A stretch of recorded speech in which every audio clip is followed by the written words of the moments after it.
Bem, pessoal, boa tarde, sejam muito bem-vindos. Mais um evento aqui do Centro de Estudos de Direito Alemão e Comparado, né, um projeto de pesquisa que a gente está coordenando aqui na Uninasal Recife. E hoje nós temos a felicidade em receber o professor Rodrigo Borges Valadão, que é um cara muito bom, keuseniano, que está chegando aqui no Brasil já com seu doutorado aí pela Freiburg e pela USP, mestre pela PUC do Rio de Janeiro, um cara super atuante na Procuradoria do Estado do Rio de Janeiro, e está aí num trabalho não apenas de resgate da teoria de Kelsen, mas de tradução até de alguns textos, né? Tenho acompanhado isso, e essa é uma missão extremamente importante hoje no Brasil, no mundo jurídico, né? A gente fala muito de Kelsen, mas na verdade a gente compreende muito pouco de Kelsen. Poucos textos foram traduzidos também dele, né? É um cara que escreveu demais. E aí, para a gente poder falar um pouco desse autor, de Hans Kelsen, o seu pensamento jurídico, né? É muito comum nós ouvirmos várias coisas que teriam sido ditas por Kelsen, mas na verdade Kelsen jamais teria dito isso. Então, para tentar entender um pouco mais o pensamento de Kelsen, tentar entender como ele pensa a interpretação jurídica, enfim, que legado nós podemos realmente comentar e discutir a partir de Hans Kelsen, né? Então, sem mais delongas, professor Rodrigo Valadão, seja muito bem-vindo. Agradeço demais por você ter aceitado o nosso convite e fique à vontade, certo? O tempo é seu, a palestra é sua, a gente está aqui para depois debater um pouco com você. Legal, Pedro. Obrigado demais pelo convite. É uma honra estar aqui conversando não só com você, mas com os alunos aí. Muito legal. Eu tenho muito interesse, depois a gente até trocar mais figurinhas sobre esse grupo aí de estudos de direito alemão, que é uma coisa que eu me dedico aí há 7 anos, principalmente o direito alemão do direito público, né, começando ali com Gerber, Laband e principalmente, claro, Weimar e o período nazista e logo depois do pós-guerra. Então, que vocês precisarem de mim aí, podem contar comigo, você tem meu contato. Isso é extensível a todos os alunos aí, todo mundo que tiver interesse, tá? Pode me procurar que eu vou ter uma honra aí em ajudar a conversar. Pois bem, o Pedro já falou um pouquinho de mim, tá? Ele me chamou aqui para conversar um pouquinho para vocês sobre a interpretação na teoria pura do direito, né?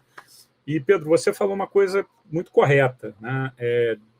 A gente hoje no Brasil, e hoje não, há uns 20 anos, a gente fala muito, mas fala muito, não apenas mal, mas fala muito errado, né? O que se criou no Brasil foi uma verdadeira caricatura que nem de longe representa o que a teoria pura do direito é. Na verdade, o que eu vejo é que a teoria pura do direito serve, de certa forma, para resolver problemas da teoria jurídica. Ela foi desenvolvida para resolver problemas da teoria jurídica alemã ali do início do século XX, e alguns desses problemas são muito semelhantes aos problemas que nós temos hoje no Brasil.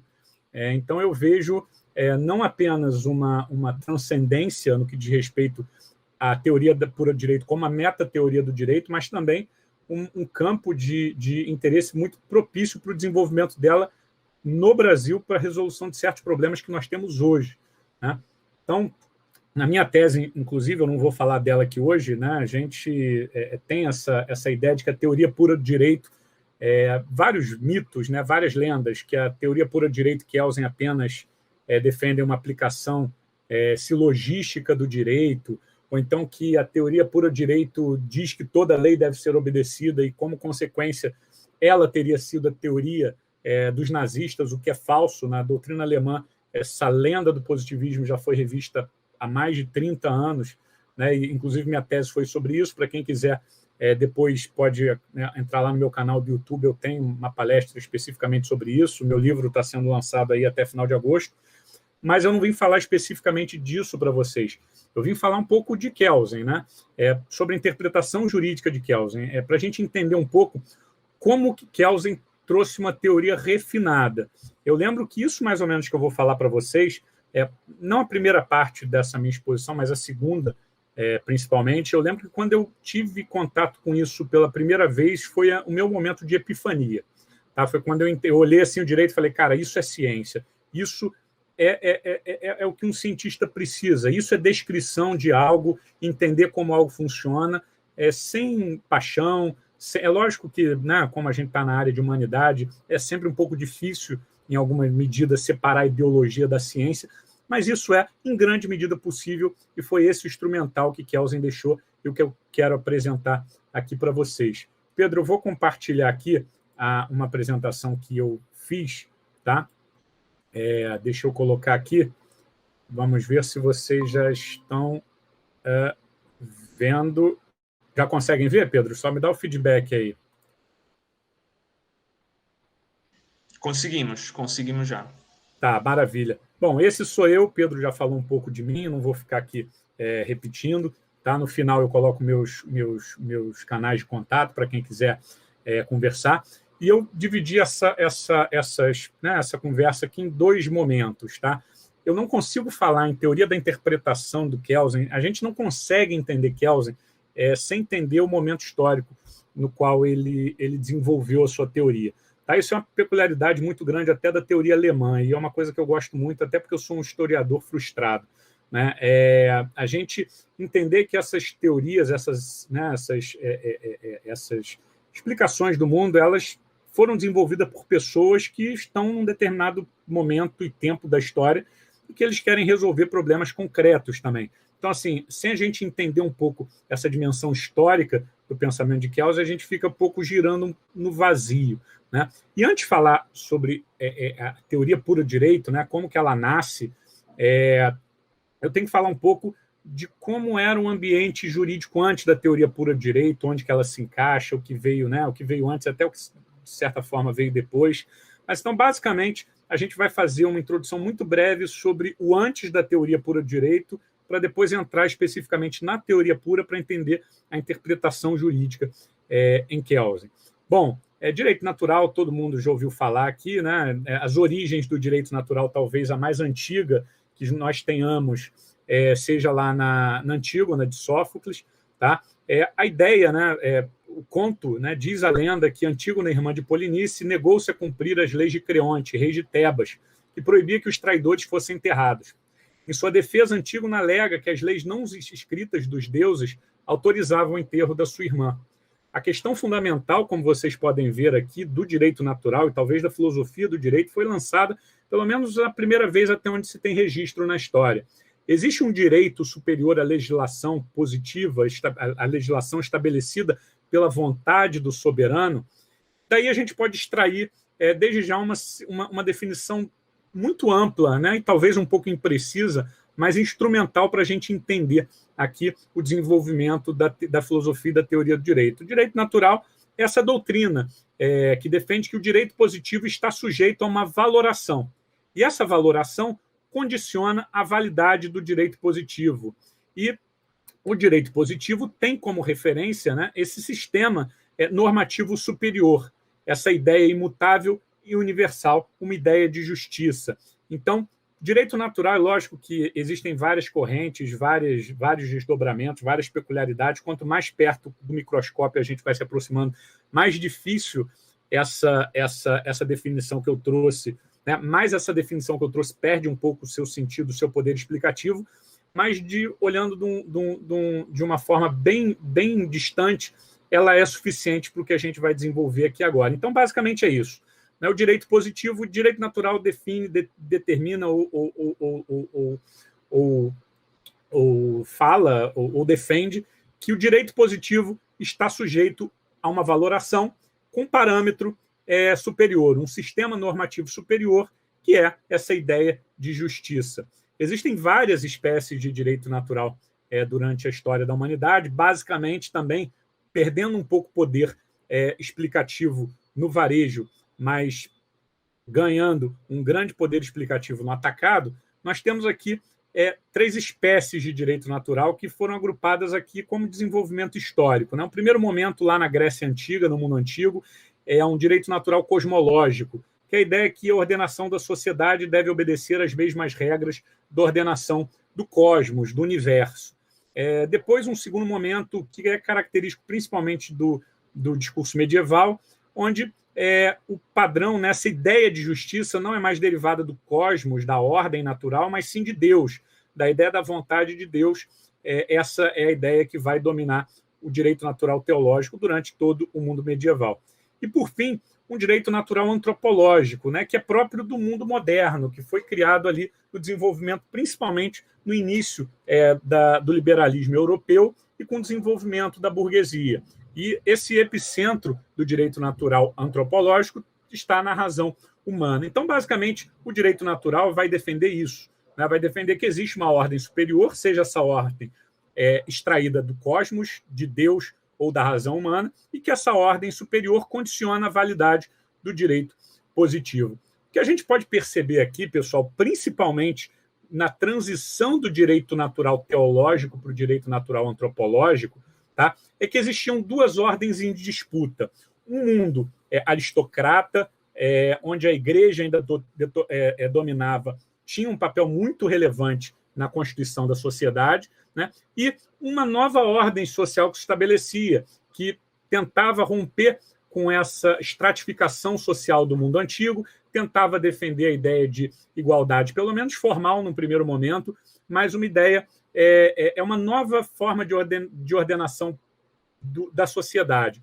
Então, basicamente, o que nós temos aqui é um direito natural teológico de natureza conservadora e um direito natural revolucionário, identificando na razão humana, né, a ideia de que o homem é a medida de todas as coisas, e com tudo que isso vem junto nas revoluções liberais, a ideia de parlamento, a ideia de voto, de representação, né, de igualdade, de liberdade, esse direito natural revolucionário se coloca em oposição ao direito natural teológico. O que a gente começa a ver, e esse momento da história demonstra muito bem isso, é que o direito natural acaba tendo sempre uma função política, né? Ou ele tem uma função legitimadora de uma ordem que já existe, ou seja, ele tem uma função conservadora, ou, por outro lado, ele pode ter uma função revolucionária, essa função de legitimação de uma nova ordem que nós achamos melhor do que a ordem que existe, ou seja, a gente está tentando criar uma nova ordem e suplantar a ordem antiga.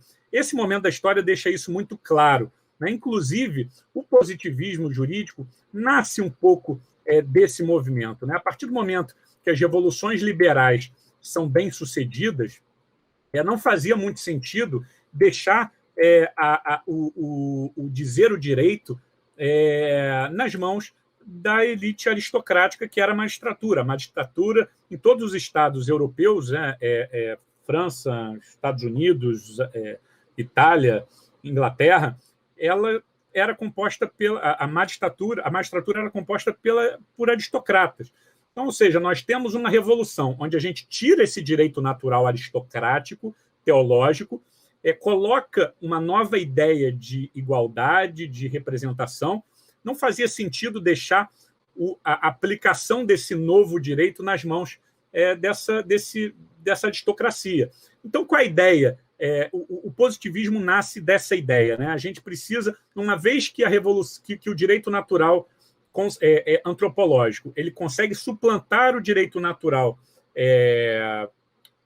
teológico, ele precisa se desenvolver como uma teoria, como uma prática do direito, né? E para isso a gente precisa o quê? A gente precisa de regras. Não tinha como, em qualquer questão contratual, no varejo, eu utilizar a crítica da razão pura do Kant, ou então os dois tratados sobre o governo de Locke. Eu precisava de regras claras, objetivas, simples, que me permitissem resolver os problemas cotidianos do dia a dia.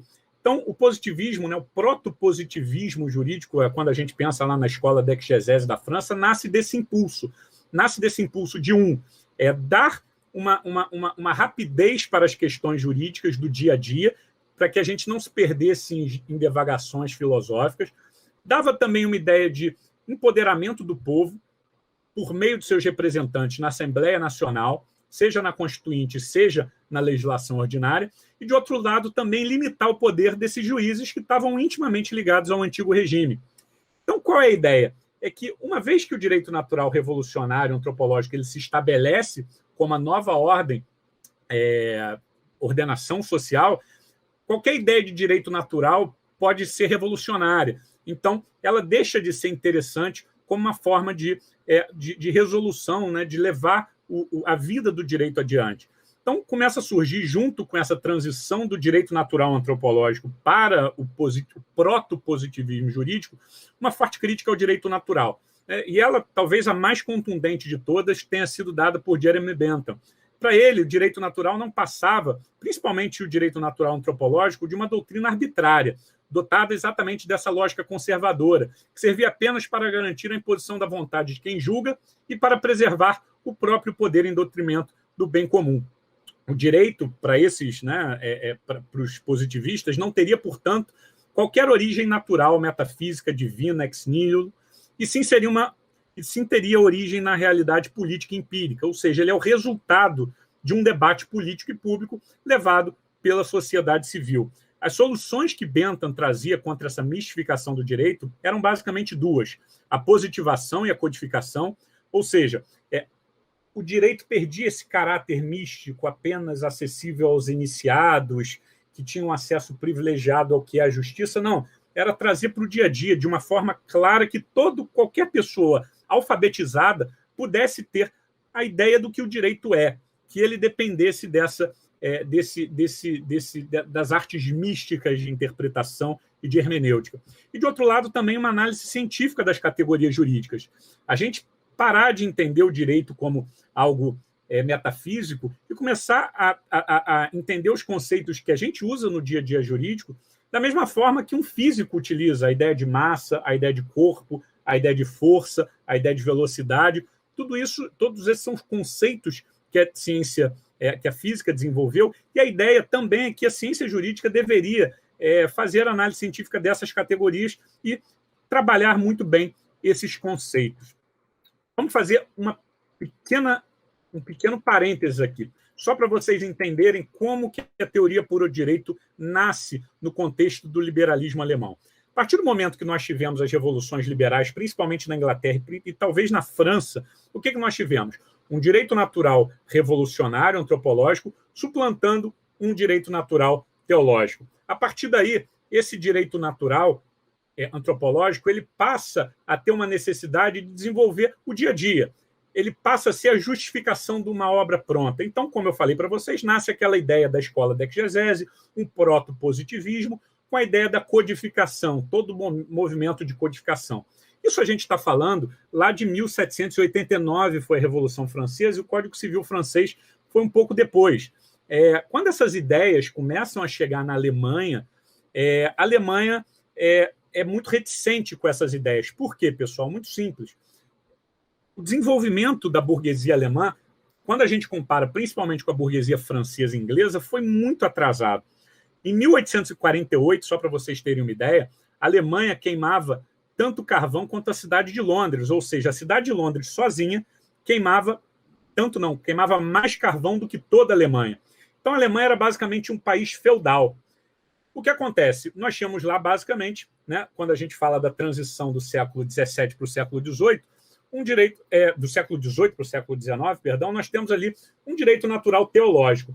Quando essas ideias revolucionárias começam a chegar na Alemanha, e esse direito natural antropológico revolucionário começa a chegar na Alemanha, qual foi a forma que a elite jurídica alemã encontrou para conservar o status quo e a estrutura, a tradição do direito alemão? É através da escola histórica do direito. O que foi esse movimento da escola histórica do direito?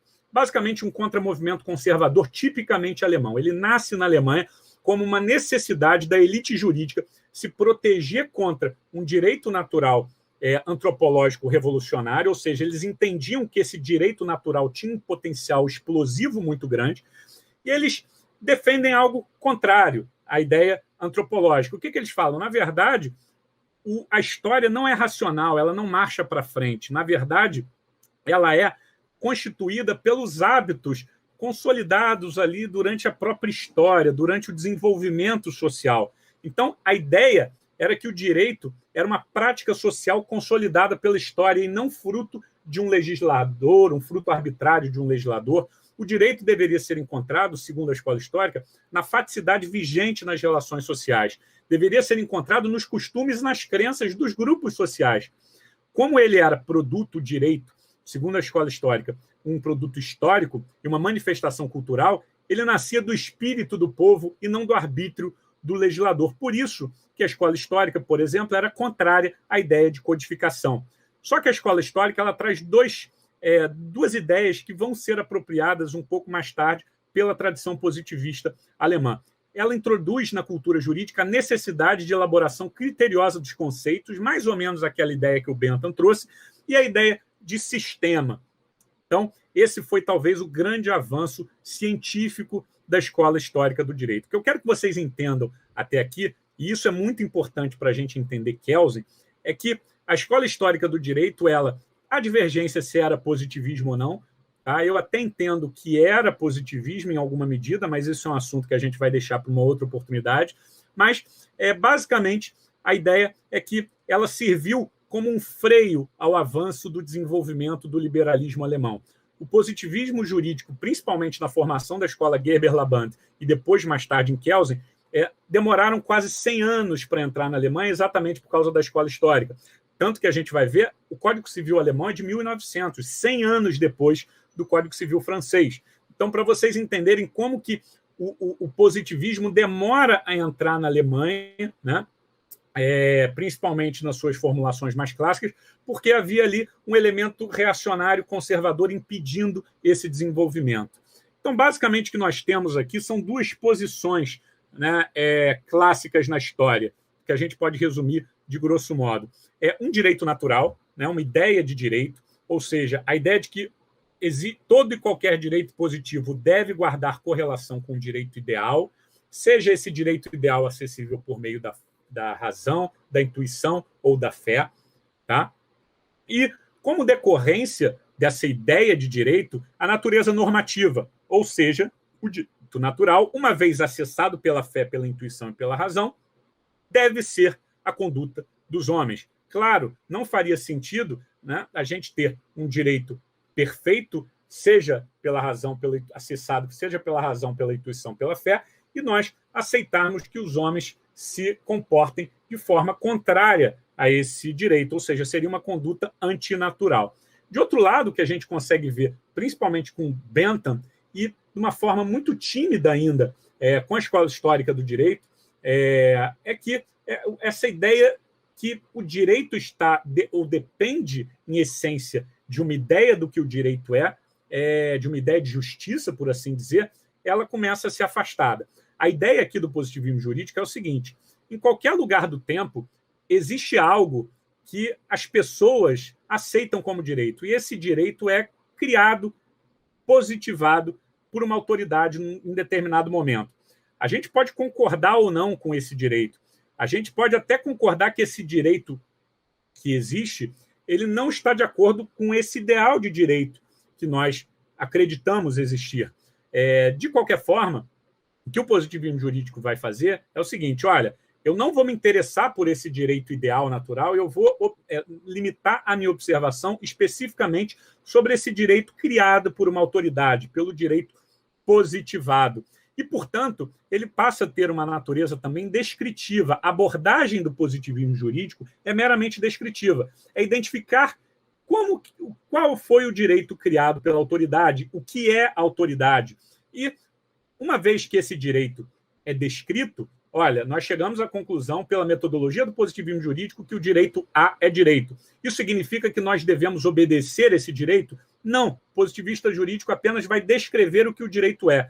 Se o cidadão, o juiz, a autoridade, uma vez que esse direito é reconhecido como direito, se ela vai aplicar ou não o direito, se você vai seguir ou não o direito, isso não é um problema da ciência do direito, isso é um problema moral, isso é um problema da filosofia moral, isso é um problema individual seu, se você vai seguir essa regra ou não. O que o positivismo jurídico vai te dar é uma metodologia para que você identifique esse direito real em contraposição a um direito ideal.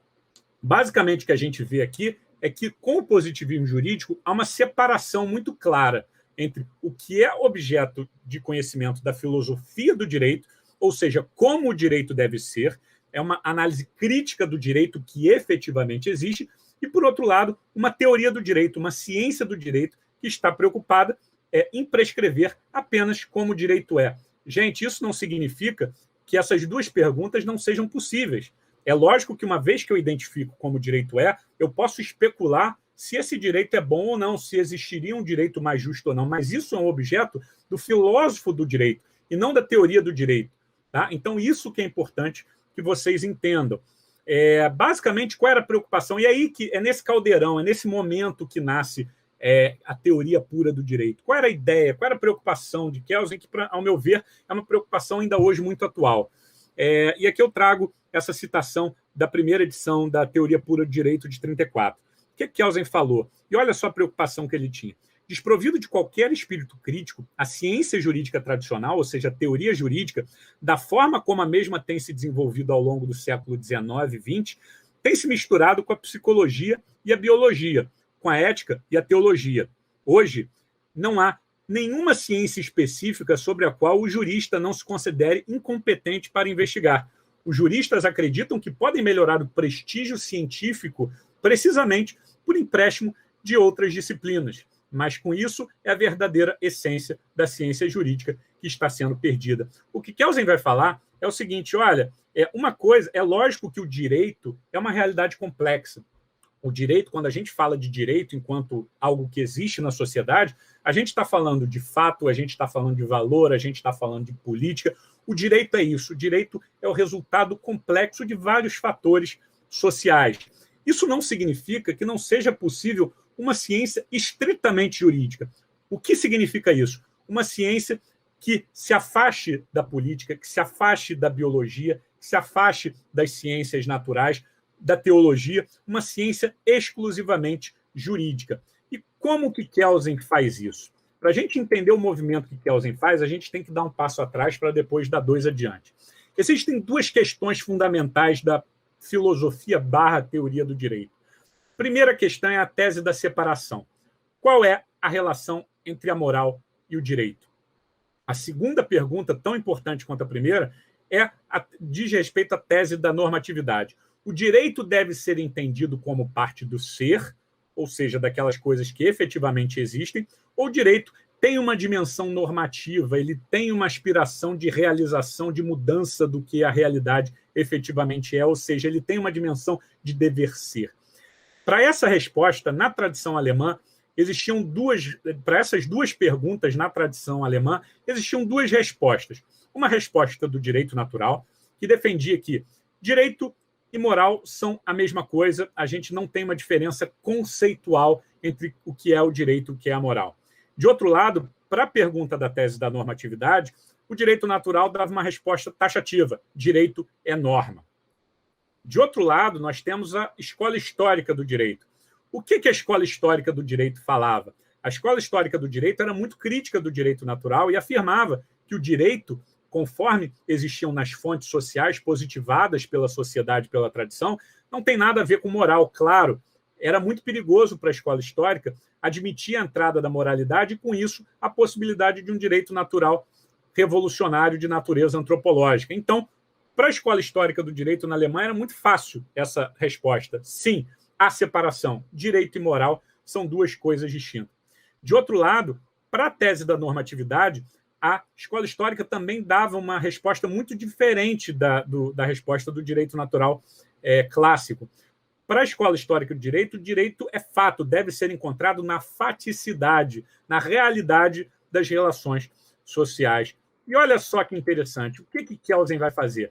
Kelsen vai fazer um meio termo entre essas duas escolas. Kelsen vai falar que uma teoria jurídica positivista é posta perante a tarefa de encontrar entre os dois extremos, de um lado a escola de direito natural e de outro a escola histórica, um meio termo correto.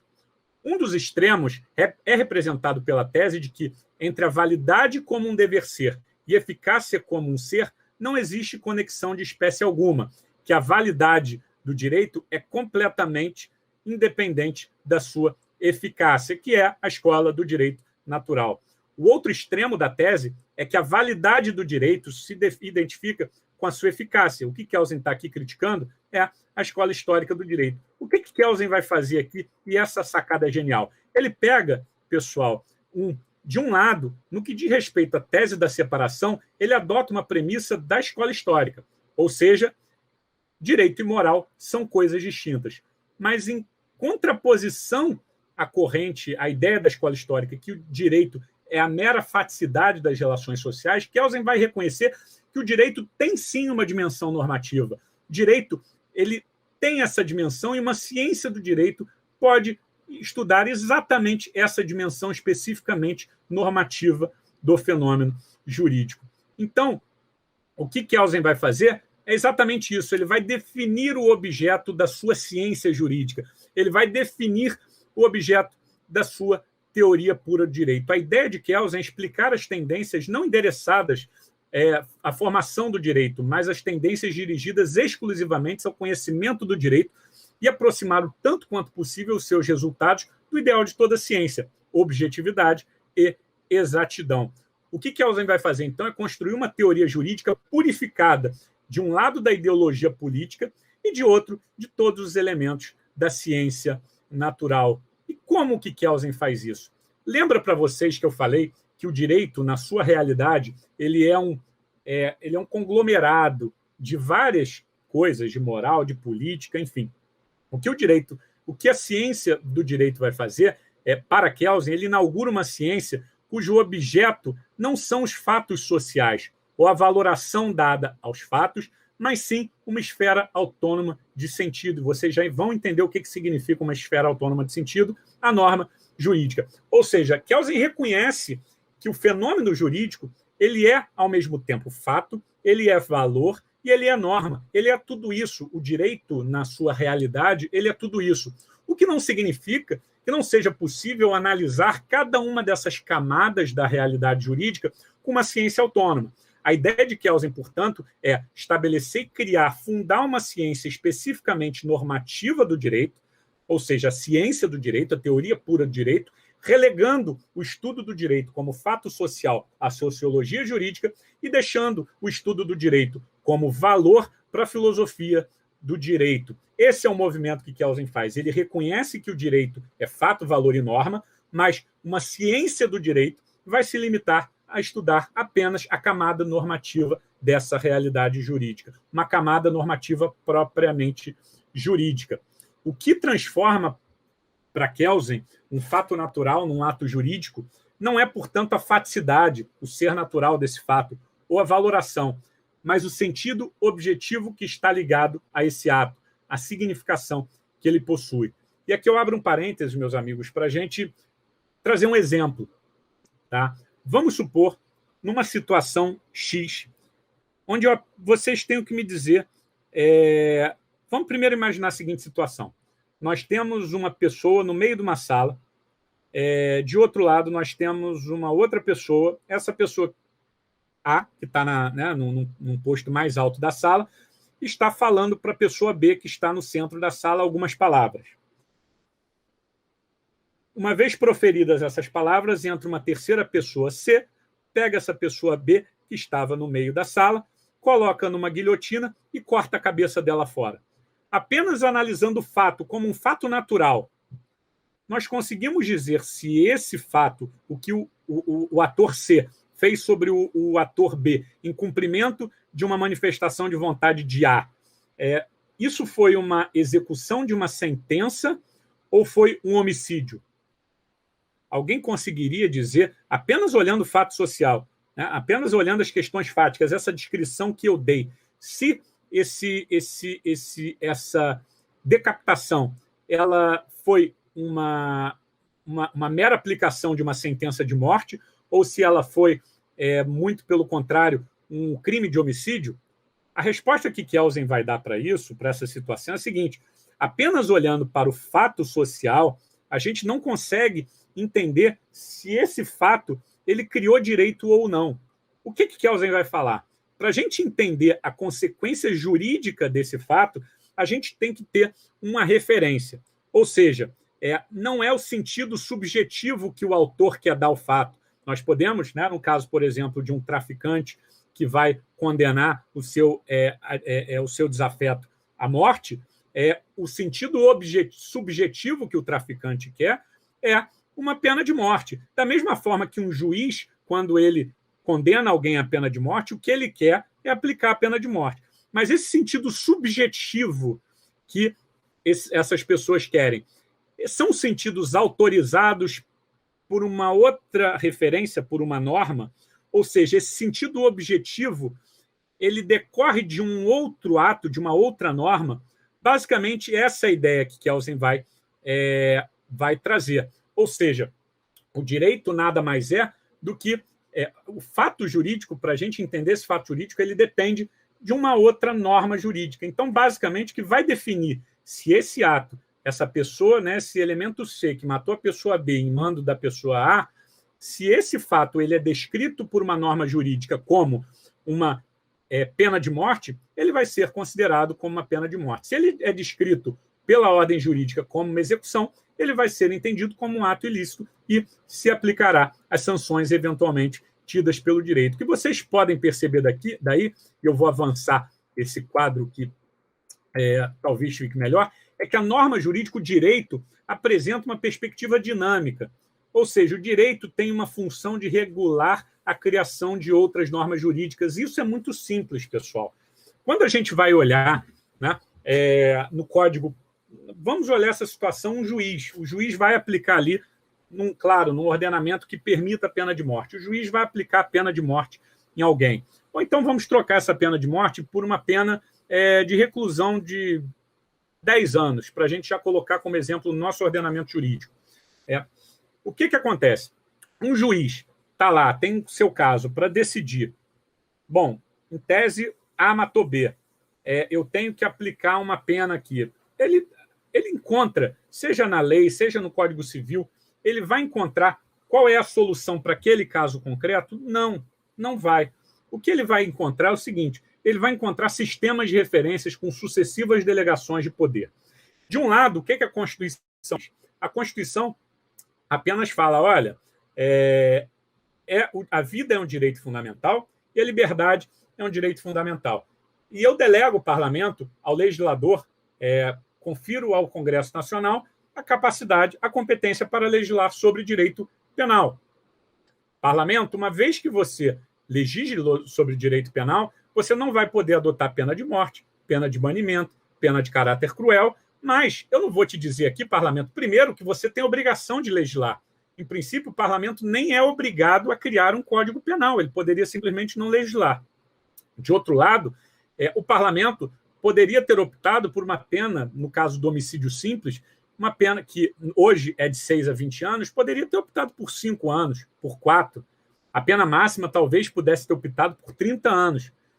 50 anos, talvez já entrasse ali na pena de caráter perpétuo, que é proibido pela Constituição.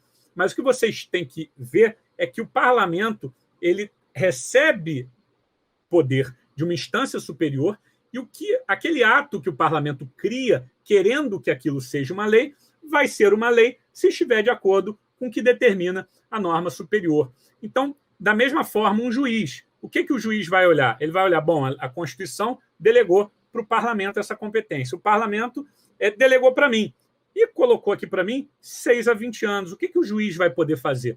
O juiz vai poder botar 7 anos, 8 anos, 9, 10. Ele não vai poder botar 5, não vai poder botar 4, não vai poder botar 22, não vai poder botar 23. Mas dentro do que a gente chama de moldura, né, desse espaço de atuação, tanto o juiz quanto o legislador, em graus diferentes, vão ter maior ou menor de liberdade. Isso que Kelsen vai chamar de dinâmica jurídica. Então, qual é a ideia aqui? Que toda norma jurídica nada mais é do que o sentido objetivo de autorizado por uma outra norma jurídica. Ou seja, quando o juiz dá uma decisão e condena alguém à pena de prisão, o que o juiz está fazendo é criando uma norma jurídica. Por quê? Porque esse ato dele é o sentido objetivo de uma outra norma jurídica, que, por sua vez, também é o sentido objetivo de uma outra norma jurídica. É o que a gente entende vulgarmente por pirâmide de Kelsen. Mas olha só que curioso. Quando a gente fala em pirâmide, ela tem uma ideia estática, né? Vocês podem ver aqui que a pirâmide de Kelsen é tudo menos estática. Ela é completamente dinâmica. Ela tem essa ideia de que todas as instâncias estão, em alguma medida, criando o direito. Pois bem, essas normas, nas sucessivas camadas do ordenamento, podem trazer limitações de ordem formais, orgânicas ou materiais. Gente, para quem já estudou controle de constitucionalidade, não há nenhuma novidade quanto a isso aqui. né? A norma inferior, ou seja, tanto a sentença do juiz está vinculada perante a lei, como a lei está vinculada perante a Constituição, ela pode estar vinculada necessariamente ao aspecto formal, ou seja, quanto ao modo de sua produção, órgão competente, procedimento previsto. Uma norma sempre diz quem é a outra autoridade. Uma autoridade, quando edita uma norma, sempre diz qual é a outra autoridade responsável pela criação e aplicação de outras normas jurídicas e, eventualmente, essa norma inferior também pode estar vinculada no seu aspecto material, referente aos limites do seu conteúdo. Por exemplo, a Constituição não precisava ter impedido que o parlamento, ao legislar sobre direito penal, utilizasse as figuras da pena de morte ou da pena de banimento, mas assim o fez, escolheu fazer assim. Basicamente, e aqui qual é a conclusão que a gente vai chegar, extrapolando toda essa ideia de pirâmide jurídica, qual é a ideia formal que a gente vai necessariamente chegar? Para que uma Constituição seja reconhecida como tal, bastaria que ela tivesse um único dispositivo que outorgasse a alguém o poder de criação de normas jurídicas. Então, se nós tivéssemos uma Constituição sem direitos fundamentais, sem divisão de poderes, sem nada, que apenas dissesse o seguinte: olha, compete ao professor Rodrigo Valadão criar normas jurídicas. Nós teríamos, e se, claro, toda a sociedade brasileira concordasse, aceitasse essa Constituição, ela seria a Constituição do país, por pior que ela pudesse ser. Então, basicamente, o que vocês começam a ver aqui é que Kelsen, em momento nenhum, está falando de conteúdo. Ele está falando o quê? De forma. Direito para Kelsen aqui, entendido como forma que pode, claro, ser utilizada por qualquer ideologia. O que nós vemos aqui é a ideia de norma jurídica. Aqui a gente eu fiz toda essa explicação para a gente entrar especificamente na ideia de interpretação na teoria pura do direito. O que Kelsen vai definir, então? A norma jurídica é uma moldura. Tá? O que a norma jurídica faz nada mais é do que conferir um campo de atuação válida para a criação de normas.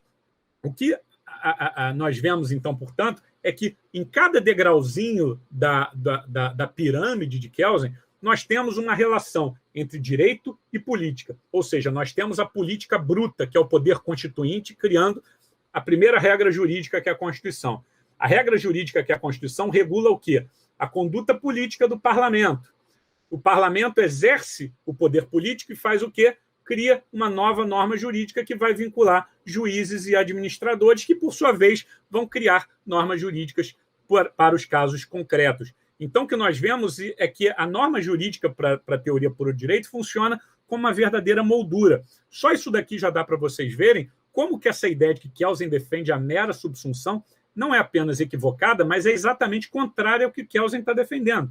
O que Kelsen defende com todas as letras durante, pelo menos depois da década de 20, é que toda atuação, pelo menos desde o problema da soberania, é que toda aplicação de norma jurídica tem um campo político, um campo, em alguma medida, algum campo para a própria criação. O que nós temos aqui é um problema. Toda autoridade, quando vai aplicar uma norma jurídica, ela tem um problema da indeterminação jurídica.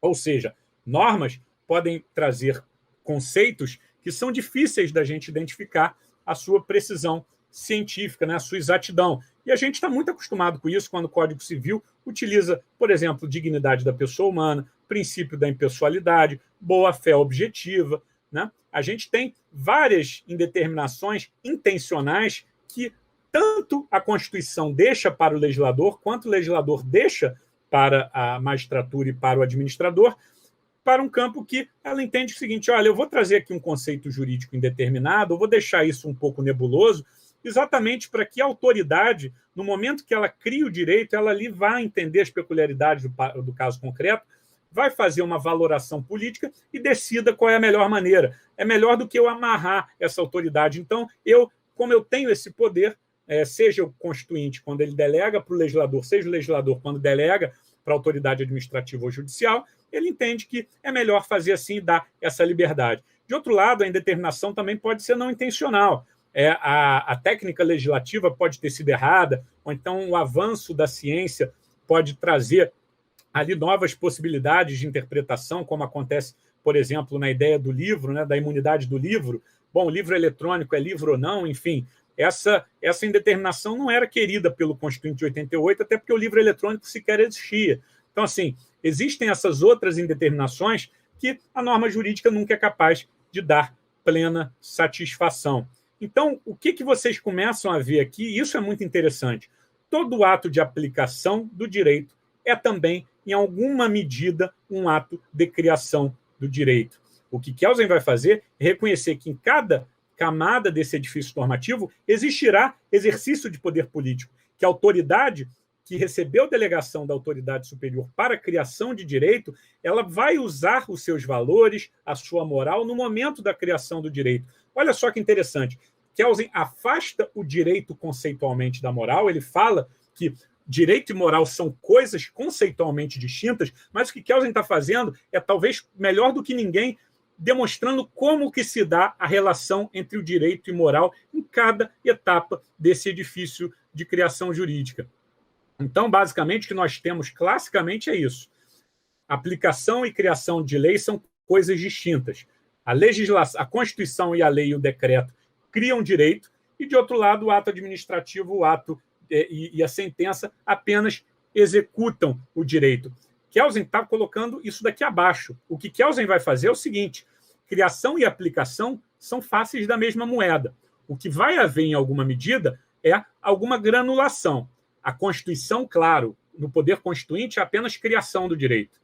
Ou seja, aqui nós não temos nenhuma aplicação de um direito metafísico pré-existente, de uma ideia de direito. Mas, a partir do momento que essa Constituição é criada, em todas as etapas do edifício normativo, todo ato que aplica o direito também é, em maior ou menor medida, um ato de aplicação do direito. Salvo, claro, no caso do ato de mera execução, ou seja, do carrasco que vai lá e corta a cabeça do sujeito, ou do oficial de justiça que vai lá e expropria os bens do executado. O que a gente consegue ver também como decorrência da teoria pura do direito é uma profunda modificação na compreensão das funções do Estado. Uma vez que toda norma jurídica é criada por indivíduos ou por autoridades que desempenham funções de criação jurídica definidas por outras normas jurídicas, nós temos a seguinte consequência: os poderes de Estado que as teorias tradicionais apontam como funções estatais distintas, legislativo, executivo e judiciário, não passam de uma única função estatal de criação jurídica. O que Kelsen está dizendo aqui é basicamente que tanto legislação, execução e jurisdicional são a mesma coisa, grosso modo. Por quê? Porque todas elas são funções de criação jurídica e, eventualmente, em cada sistema positivo podem ter suas peculiaridades. Por exemplo, no sistema positivo brasileiro, nós damos à jurisdição a possibilidade de coisa julgada. Então, mas todas essas características, elas são acidentais, elas não são ontológicas, ou seja, não há uma diferença ontológica entre essas três funções. Todas essas funções, na verdade, dizem respeito a uma única função estatal, que é justamente a função de criar e recriar o direito.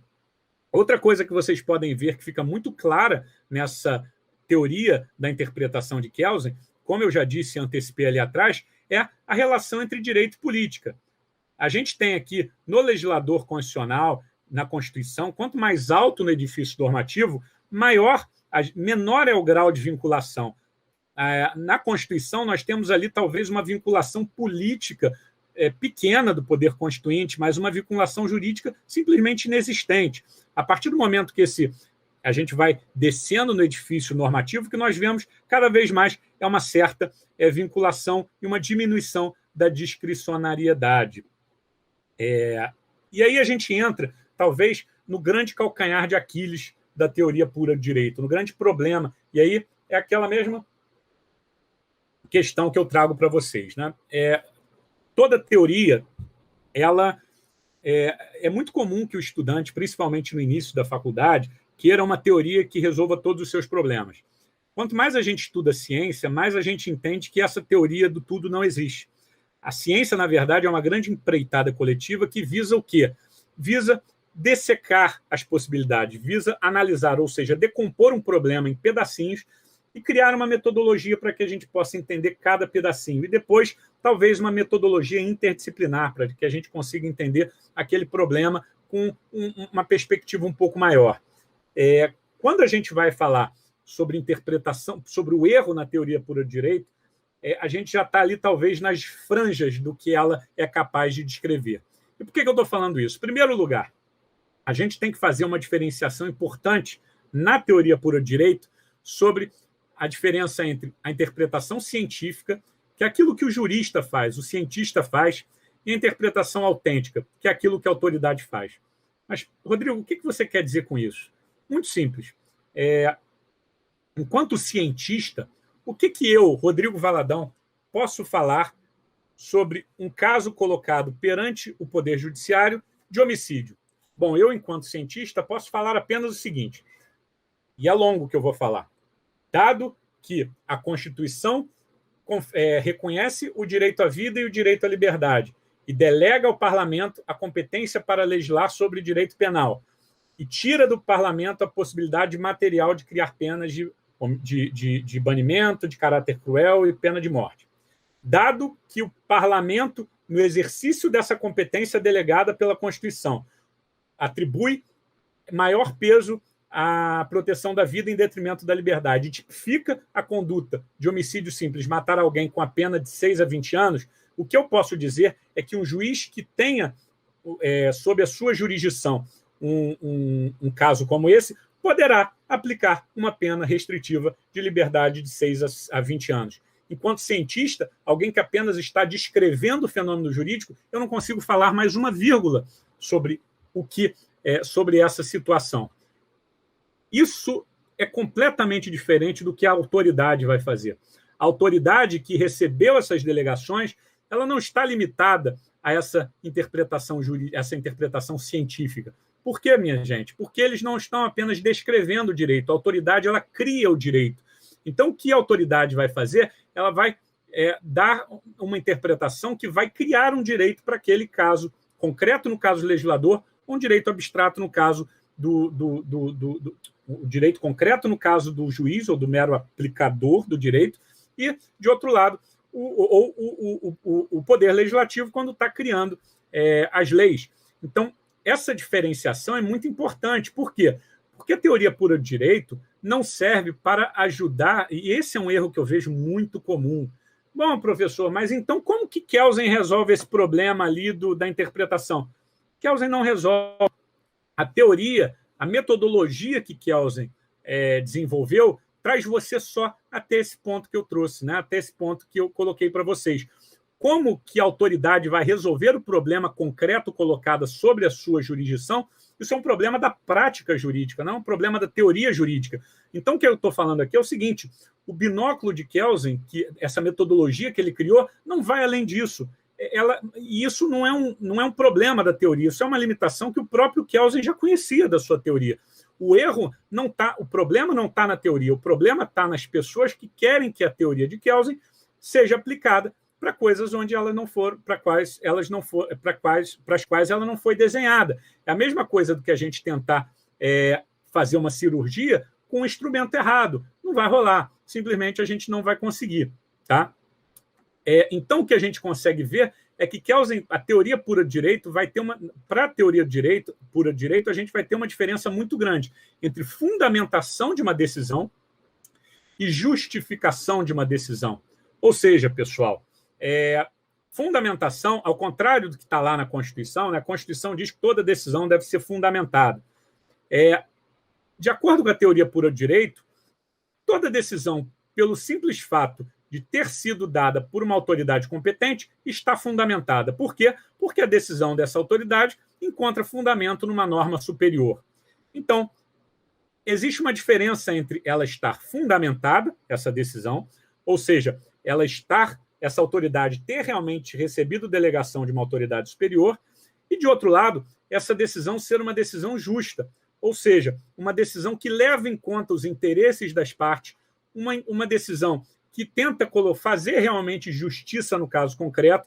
Então, nós temos, de acordo com essa metodologia trazida por Kelsen, uma grande diferença entre a ideia de fundamentação, que para Kelsen, para sua teoria, basta enquanto uma teoria meramente descritiva e não querendo resolver problemas do caso concreto. Enquanto teoria descritiva, basta que uma autoridade tenha poder para criar então o direito foi criado, a decisão está devidamente fundamentada. E outro problema é entender se essa decisão é justa, se ela atende melhor os interesses de todas as pessoas, de toda a sociedade. E nesse ponto daqui, e aí não cabe mais nessa explanação, porque eu estou falando especificamente sobre a teoria da interpretação na teoria pura do direito, foi provavelmente o que melhor a teoria jurídica desenvolveu depois de Kelsen, que foi a teoria da argumentação jurídica. Ou seja, como que o direito como que as autoridades não apenas fundamentam a sua decisão, né, mas também como elas justificam, como que a gente traz essa ideia de um direito justo, correto para o caso concreto. E aqui a gente vai ter vários problemas. Qual é a melhor teoria da argumentação? Existem aí para todos os gostos, desde a do Alexis, que é a mais famosa, até a do McCormick, que é a que eu gosto mais, enfim, mas esse já é um outro problema. O que eu quero que vocês entendam é que, para Kelsen, a interpretação do direito vai só até aqui. O que as pessoas ali envolvidas junto com a autoridade, que vão disputar o sentido para que o direito seja resolvido da forma A, B ou C, isso é um problema que não é mais um problema da ciência do direito, é um problema de justificação e não um problema de fundamentação. Não é que esse problema não exista, pessoal, ele existe. Ele vai precisar de uma outra metodologia, de uma outra estratégia de abordagem. Tá? E aqui, por fim, talvez o grande calcanhar, aqui sim, o grande calcanhar de Aquiles da teoria pura do direito, que é o problema do erro. Como eu disse para vocês, e aqui eu vou encerrar a minha palestra, a minha fala com o problema do erro. Como eu falei para vocês, lembra que eu falei que a ideia do direito é que ele funciona como uma moldura, ou seja, a norma traz sempre uma moldura de atuação para a autoridade que vai criar direito de acordo com aquela moldura pré-definida. O que aconteceria se um juiz, por exemplo, condenasse uma pessoa à morte? Professor, isso ofende a Constituição. Tudo bem, mas está lá a condenação. O que você vai fazer? Bom, vou recorrer. Maravilha, recorre para o tribunal. O tribunal mantém a decisão, mantém a condenação da pessoa à morte. Professor, mas isso é um absurdo, isso é inconstitucional, vamos levar até o Supremo. Levamos a pretensão até o Supremo. O Supremo vai e dá uma decisão falando que aquilo é constitucional. O que nós tivemos aí? Nós tivemos uma autoridade, ou sucessivas autoridades, criando um direito completamente fora da moldura. Ou seja, nós temos uma autoridade que recebeu delegação, mas está criando um direito contrário aos limites do que foi delegado para ela. E aqui a teoria pura do direito se divide.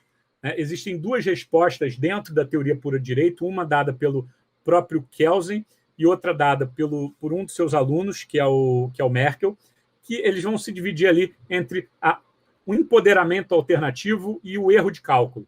Qual é a ideia básica? Aqui, gente, isso daqui é estritamente teórico, não tem um resultado prático muito grande, mas basicamente a ideia é a seguinte: o que Kelsen vai dizer, e essa é a teoria que eu gosto um pouco mais, é que, na verdade, o que a autoridade recebe ele não recebe na moldura uma obrigação de respeitar a moldura. Ele recebe uma sugestão de obedecer à moldura, mas no momento que ele vai criar o direito, ele eventualmente pode criar um direito fora da moldura.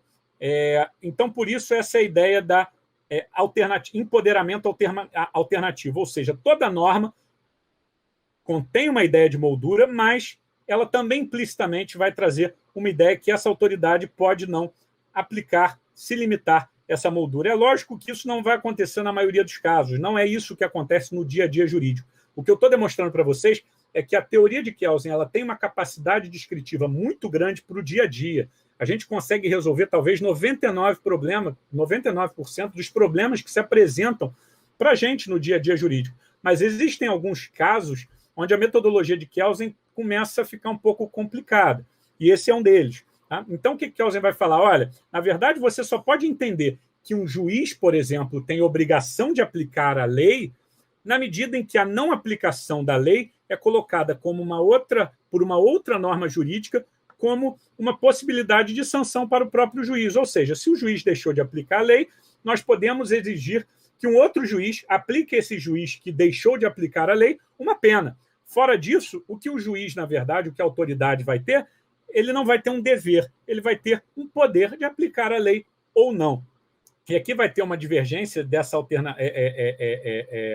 empoderamento alternativo. O Merkel vai dizer outra coisa, ele vai dizer que, na verdade, nós temos aqui erro sim, tá?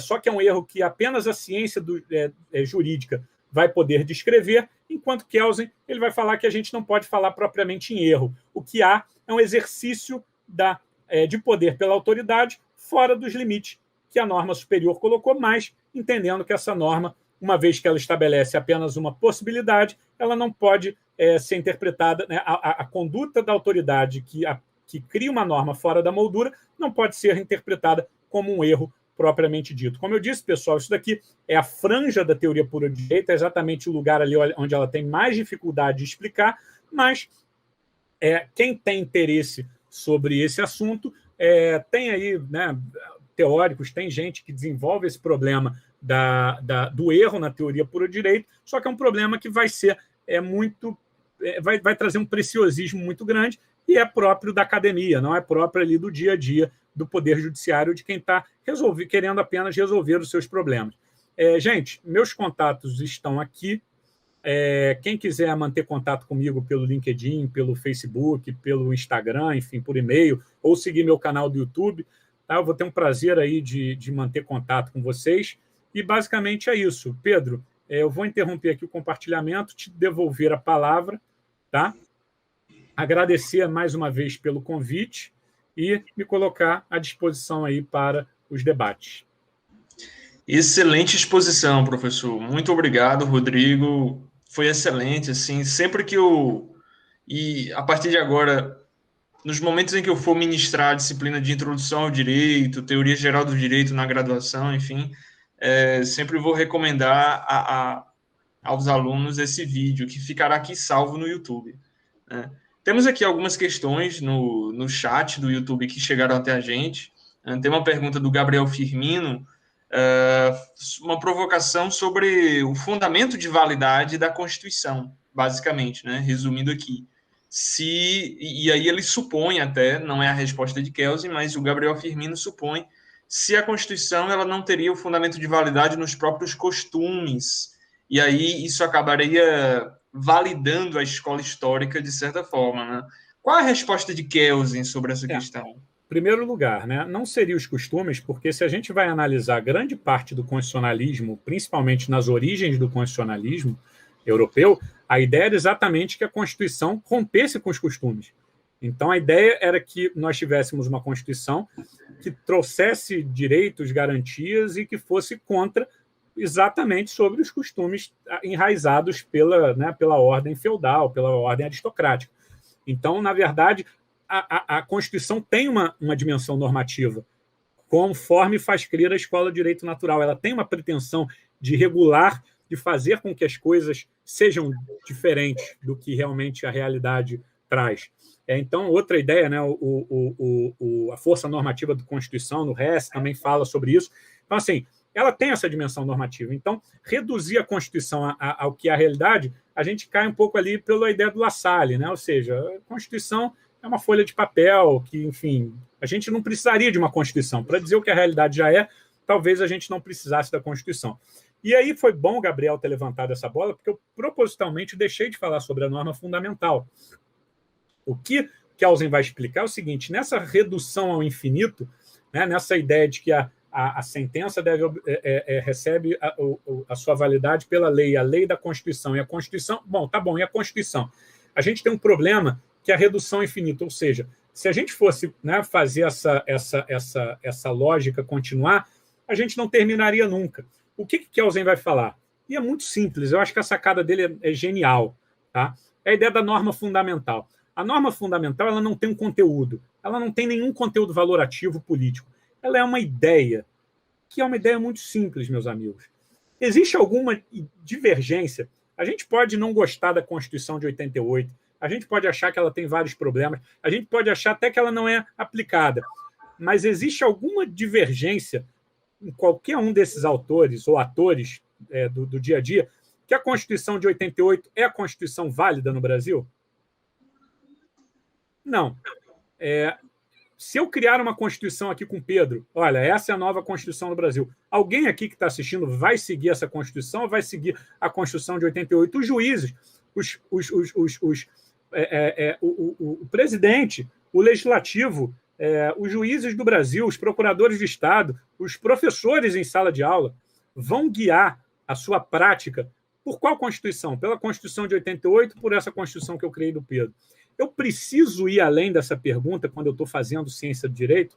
Não, eu posso dar essa pergunta como algo pressuposto, essa resposta é pressuposta. Olha, a Constituição brasileira é a Constituição válida. Não preciso ir além disso para construir uma ciência do direito positivo brasileiro. Então, a ideia da norma fundamental do Kelsen é exatamente interromper esse retorno ao infinito. É falar, olha, quando eu estou construindo uma teoria sobre o direito positivo de um determinado país, eu não preciso ir além dessa pergunta. E aí tem uma dificuldade, né? Se a resposta de Kelsen tem um poder explicativo muito grande no dia a dia, ela vai ter um problema sério de explicar o quê? O momento da Revolução. O que acontece no momento da Revolução? Nós temos uma ordem jurídica, né, em vigor, e nós temos uma nova ordem jurídica que vai disputar com aquela norma jurídica anterior. Vamos supor que hoje o presidente, o Congresso Nacional, o STF, falasse, não, a nova Constituição do Brasil é essa daqui, alguém que tivesse poder, que tivesse representação social. O que as pessoas, ao contrário do que essa Constituição que eu criei com o Pedro aqui, que será solenemente ignorada, vamos convir que haverá parcela da sociedade brasileira, parcela das autoridades, que vai se comportar conforme essa nova Constituição. O que nós vamos ter aí? 2 Constituições em disputa. Segundo a teoria pura direito, o que nós vamos ter? Um momento de anomia. Nós simplesmente não vamos ter direito. Nós teremos atores políticos disputando qual é a Constituição válida, mas haverá um momento que a gente talvez não consiga precisar ali, né, com uma cirurgicamente, a partir de qual segundo nós temos uma Constituição válida, mas haverá um momento que essa instabilidade vai ser superada, seja pela força da Constituição antiga, seja pela força da Constituição nova. E a partir desse momento, a teoria de Kelsen ela é válida. A gente pode trazer esse instrumental de Kelsen para resolver esse problema. Como eu disse, a teoria dele ela tem um poder descritivo muito bom para 99% dos nossos problemas. Talvez ali no problema do erro, ela tenha uma eu até acho que não tem. Tá? Quando a gente vai estudar isso mais a fundo, ela não é que ela resolva, mas ela tem elementos para dar uma coerência sistêmica dentro dela. Mas ela começa a ter dificuldade, concordo que ela começa a ter dificuldade de explicar esse problema, da mesma forma que ela, enquanto ela é uma teoria normativa do direito, ou seja, uma teoria sobre norma jurídica, nesse momento nós temos 2 normas jurídicas, ou não, em disputa. A gente não sabe qual é a norma jurídica. Então, a partir do momento apenas que essa norma, que a gente defina qual é a norma jurídica, qual é a Constituição válida, é que nós teremos uma norma fundamental conferindo validade a essa Constituição. Então, o que Kelsen faz nada mais, nada menos do que trazer uma categoria kantiana, que a ideia é o seguinte, o conhecimento, meus amigos, não se dá no vazio, se dá no espaço e no tempo. Ou seja, existe algo a priori que permite que eu conheça, que eu faça um conhecimento científico. Então, o que Kant vai fazer? Essa ideia que o conhecimento se dá no espaço e no tempo. Sem espaço e tempo, eu não tenho um conhecimento no vazio. O que Kelsen vai fazer é mais ou menos a mesma coisa. Ou seja, todo conhecimento científico sobre o direito pressupõe algo. Pressupõe que nós estejamos de acordo que a Constituição X é válida, né? que seja a Constituição X e não a Constituição Y seja válida. Qual é o processo social que leva a gente a entender como válida a Constituição X e não a questão Y? Isso não é um problema da ciência jurídica. Isso é um problema da sociologia jurídica. É um problema da política, mas não um problema da ciência jurídica. Não significa que esse problema não deva ser estudado, não deva ser analisado, mas não com essas lentes que Kelsen traz para a gente. Muito bem, excelente. Inclusive, Gabriel Firmino até complementou aqui, trazendo a questão. Sim, mas o que é que validaria a Constituição para Kelsen, né? Afinal de contas. É isso. Né? É poder. E aí o que Kelsen faz é exatamente... Como a gente fala em análise, a gente está pegando esse objeto e decompondo. O que Kelsen está falando é o seguinte, olha, a minha ciência só vai até aqui. Isso é uma postura honesta, intelectualmente honesta. Ao invés de você querer uma teoria que abrace o mundo, Kelsen está falando, não, a minha teoria é uma lente que vai melhorar a sua visão quando você olha esse problema. Quando você tem na franja, cara, se você procurar a resposta da minha teoria, nem perde seu tempo. Eu já estou dizendo que a minha teoria não vai te dar essa resposta. Você vai precisar de uma outra teoria, de uma outra ciência. E é lógico, eventualmente você vai ter um ponto de contato entre a sociologia do direito e a teoria pura do direito, enfim, que a gente vai desenvolvendo. Ciência é isso, né? Esse acumulado de conhecimento. Novas ciências vão sendo criadas, novos campos de investigação. Então, a ideia é essa. Perfeito. Tivemos aqui também algumas perguntas de Josimar Monteiro. Algumas delas eu acho até já foram respondidas. Eu vi uma sobre norma e princípio que eu passou aqui, que essa eu queria muito responder, se você conseguir achar aí para mim, Pedro. Ele diz o seguinte, por que um juiz não se pode... Não é isso. Espera aí. Tem um princípio e norma. Essa. Qual é a diferença entre utilizar norma ou princípios para fundamentar a sua decisão? Quando é que um juiz começa, por exemplo, a julgar princípios e acaba esquecendo da norma superior? Isso não deveria ser dado como inconstitucional, por exemplo? Como é que a teoria pura do direito reagiria a essas questões? Primeira coisa que a teoria pura do direito vai falar que não existem princípios. Ou melhor, que princípios e regras são normas. E que a diferença entre princípios e regras, na verdade, é um detalhe. O que Kelsen vai falar é que talvez um princípio ele tem apenas... Lembra que eu falei para vocês que toda norma jurídica tem um campo de indeterminação? O que Kelsen vai falar é que os princípios têm um campo de indeterminação maior do que as regras. Mas não existe uma diferença ontológica entre princípio e regra. Princípio e regra são norma. A diferença não é qualitativa, são coisas distintas. O que Kelsen vai falar é que princípios e normas, a diferença entre princípio e norma é meramente qualitativa, ou seja, o campo de abertura da moldura. E a questão do juiz aplicar um princípio, uma lei, isso é um problema que Kelsen já alertava lá na década de 20. Nós temos, vamos lá, primeiro uma Constituição muito principiológica. Nós temos um país onde o Poder Judiciário, em todas as instâncias, podem fazer controle de constitucionalidade. Isso não tem a menor chance de dar certo, a verdade é essa. Nós temos a possibilidade de qualquer juiz no país declarar a inconstitucionalidade de uma norma e uma constitucionalidade com base em um princípio cuja indeterminação é altíssima.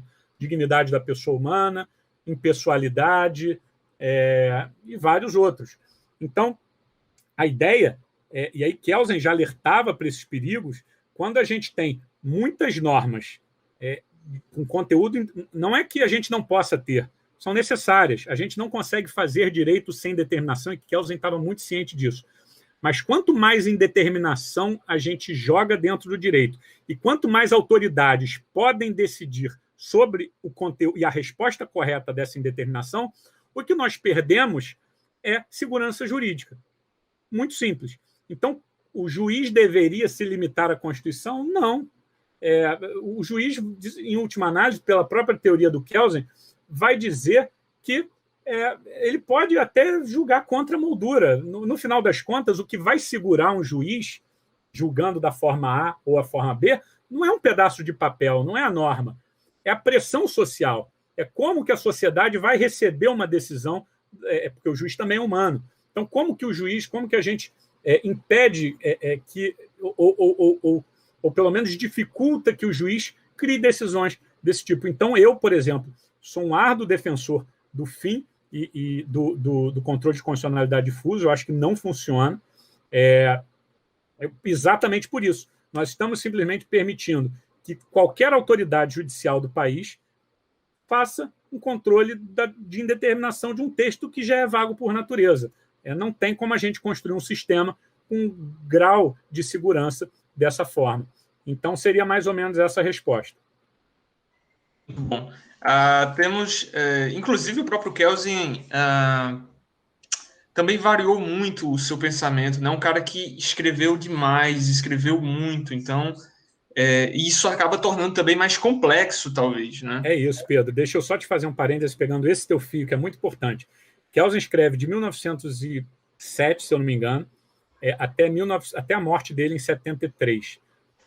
Se você pega o primeiro livro, que é o problema, que foi a tese de habilitação de Kelsen, Problemas Fundamentais da Teoria do Direito Público, Kelsen defendia uma visão estática do direito, ele ainda não defendia essa ideia da pirâmide. Ele só introduz essa ideia, por exemplo, em 1920, no Problema da Soberania, a partir de um artigo do Merkel, que foi um aluno dele. Ele incorpora isso dentro da teoria. Mas Kelsen mudou a teoria dele a vida inteira. Tanto que existem fases da teoria, existem fases mais, não digo idealistas, mas mais construtivistas da teoria pura do direito, existe uma fase mais cética, e existem 2 trabalhos de referência. Tem um artigo do Poulson, né, Stanley Poulson, em inglês, que é fácil de achar na internet, quem tiver de curiosidade entra em contato comigo que eu posso mandar, e tem um livro recente muito bom também do Gabriel Nogueira Dias, que fala sobre exatamente essa periodização e dessa evolução da teoria pura do direito. Gabriel Nogueira Dias, ele fez doutorado lá em Freiburg também, é um dos maiores teóricos do direito que nós temos hoje no Brasil, sem dúvida, e traz também exatamente esse ponto que o Pedro trouxe, como que essa teoria é viva, né? Porque o direito vai evoluindo, ela não está lá parada no século XIX. E ainda hoje na Alemanha, muita gente boa estudando, levando a tradição do pensamento de Kelsen adiante, resolvendo os problemas, vendo como é que Kelsen se comunica com outras teorias, quais são as imprecisões, quais são as novidades que a gente precisa, enfim, e é mais ou menos por aí. E outro ponto também que eu gostaria de destacar é que Kelsen é um cara que debateu muito com outros juristas, né? Um cara muito aberto às críticas e que criticava as correntes teóricas diferentes, né? A gente sempre tem alguns mais famosos, alguns debates bem famosos, como com o Carl Schmitt sobre o Guardião da Constituição, com o Ehrlich, né, da Sociologia do Direito. Poxa, um debate assim fantástico, né? Por exemplo, ele bateu muito, só para a gente exemplificar, no Rudolf Smend, né, na teoria do Smend, que foi uma das teorias assim mais bem-sucedidas em termos de adesão na Alemanha. E por aí vai. Mas, ao mesmo tempo, ele recebeu muitas críticas, enquanto vivo e até hoje, né? Hoje, como um cara aqui no Brasil que é visto como, meu Deus, você está legitimando, talvez, o arbítrio dos juízes. Uma crítica que é muito frequente. E naquela época também, algumas críticas interessantes, como a questão de o Kelsen é alguém que dá ênfase demais à questão normativa, uma teoria muito abstrata, né? A questão de ser uma teoria abstrata pouco aberta às questões exatas, né? O próprio Friedrich Miller, né, bate muito na teoria de Kelsen em razão dessa pouca leitura da realidade social, né? Quais são, assim, de um modo geral, as principais críticas que você identifica a Kelsen, e se você acha que Kelsen conseguiu rebater essas críticas ou se elas se mantiveram e conseguiram refutar Kelsen? Vamos lá, Pedro. Sua resposta é um pouco complexa. Primeiro, a gente vai ter que dividir nas críticas que Kelsen nunca tentou se defender, digamos assim, porque ele já reconhecia que o seu projeto tinha determinadas limitações, das críticas que entendiam mal a teoria pura de direito. A maior parte das críticas, e aí eu vou ser muito sincero, partem de algo que Kelsen não nega. Quem procura na teoria pura do direito uma dogmática do direito, ou seja, como que determinado país, povo, desenvolve concretamente o seu direito positivo, a sua vida jurídica, está perdendo seu tempo. Então, assim, isso não é nenhuma crítica, porque, enfim, eu já estou concordando. E várias das críticas, a maior parte delas, tem esse problema. Agora, existem as críticas que realmente, e essas para mim são as mais interessantes, talvez a crítica mais interessante que eu já tenho ouvido é a do aluno do Kelsen, do Alf Ross. Essa eu acho fantástica, e essa é uma crítica que realmente mexe comigo. O que Kelsen vai falar, né? Com aquela ideia lá que eu falei, bom, uma interpretação jurídica científica, ela no máximo que ela vai dizer é aquela ideia, bom, dado que o poder constituinte criou, né, tipificou lá, garantiu a liberdade e a vida e delegou ao Congresso Nacional a competência para legislar sobre direito penal. Ou seja, no final das contas, ciência significa previsibilidade. No final das contas, tudo isso que eu fiz está dando alguma previsibilidade? Muito pouca. E aí o que o Alf Ross vai falar? Olha, uma coisa é o direito válido, outra coisa é o direito vigente. Direito vigente é o direito que o juiz efetivamente leva em conta para decidir. Então, enquanto um bom jogador, se eu quero previsibilidade, se eu quero certeza, se eu quero saber qual vai ser o resultado, eu não preciso olhar, por exemplo, o manual do xadrez. Para eu ser um bom jogador de xadrez, eu preciso saber quais são os movimentos de xadrez que o meu adversário utiliza. Então, se eu quero ciência, eu tenho que fazer isso. Eu tenho que saber exatamente qual é o direito vigente, qual é o direito que o juiz efetivamente leva em conta no momento de dar a sua decisão. Porque esse é o direito que conta em última análise. Essa crítica que a ideia de ciência de Kelsen é uma ideia pobre, limitada, eu acho fascinante. Não sei se eu concordo com o Alf Ross, talvez até com uma ideia de autopreservação.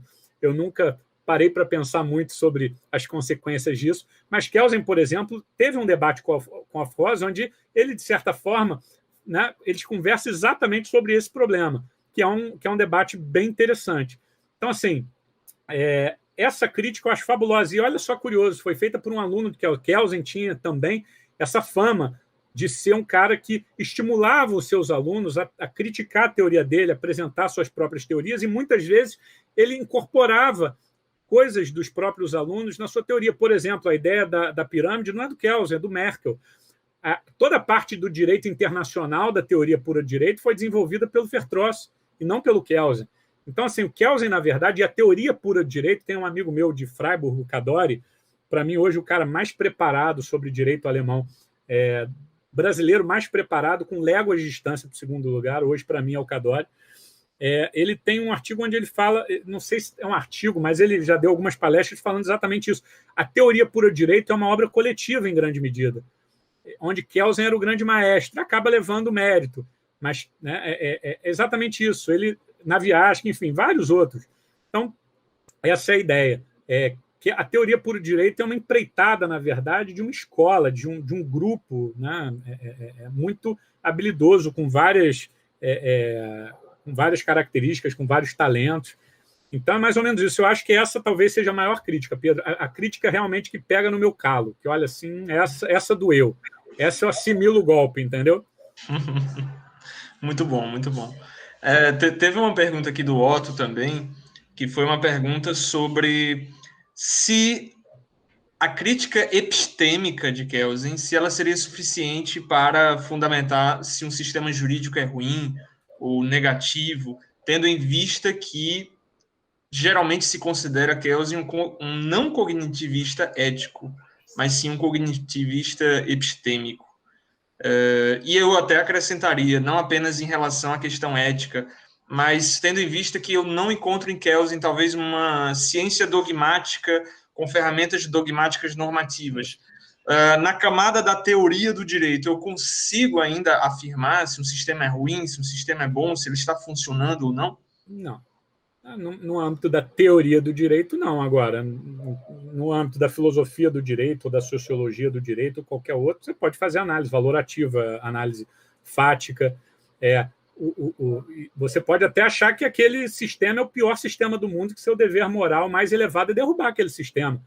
Agora, isso não impede você de reconhecer o direito. Até quem critica, né, quem acha que o direito X é um direito burguês, ou um direito, né, de outro lado, um direito materialista, reconhece que há um direito ali, que há algo que a gente identifica como direito. Então, assim,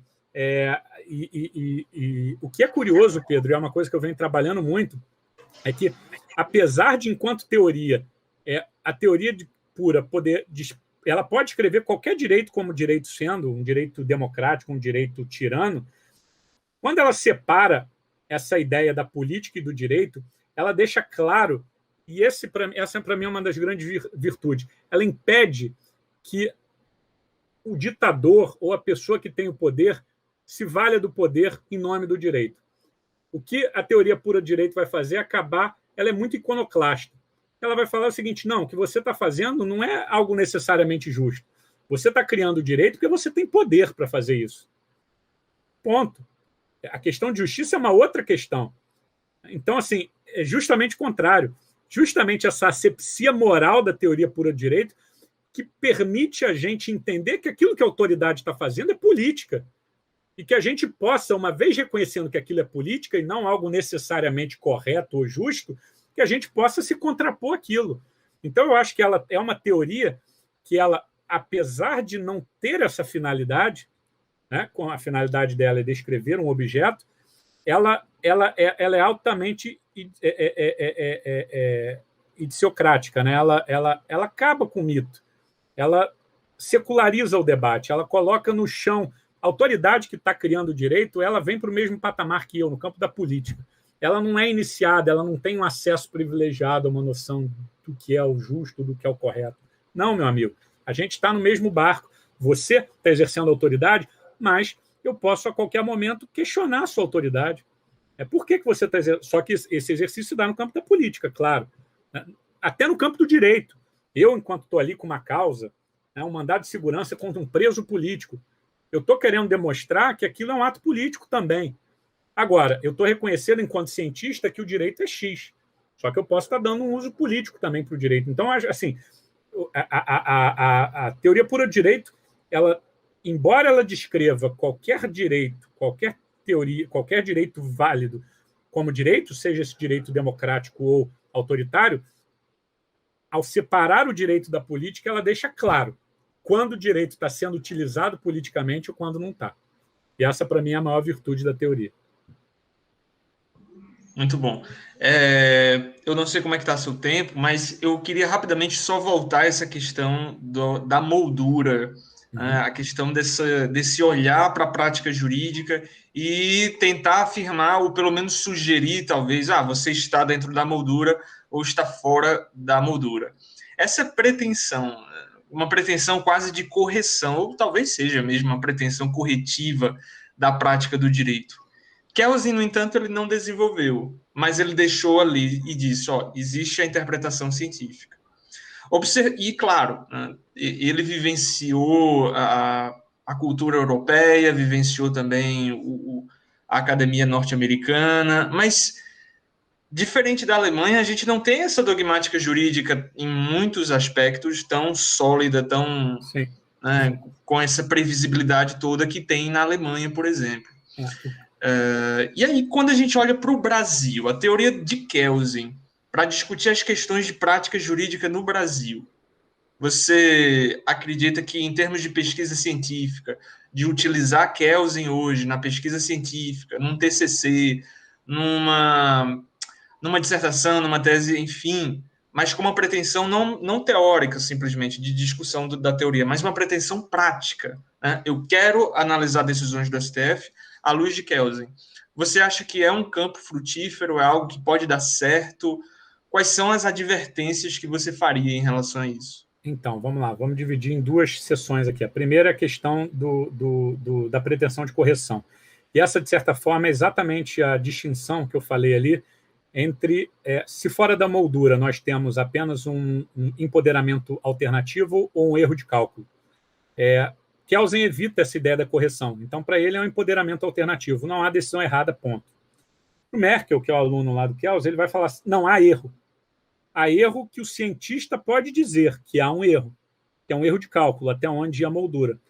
Só que tanto Kelsen quanto Merkel vão concordar que a decisão fora da moldura é direito. A diferença é se há erro ou não, e para quem entende que há erro, esse erro é apenas um erro que pode ser demonstrado pelo cientista do direito, mas não vai mudar nada a realidade. Ponto. Essa é uma discussão, então, em algum momento, um pouco, talvez, como filosófica. Tá? Mas, então, assim, eu acho que, eu particularmente acho a resposta do Kelsen melhor.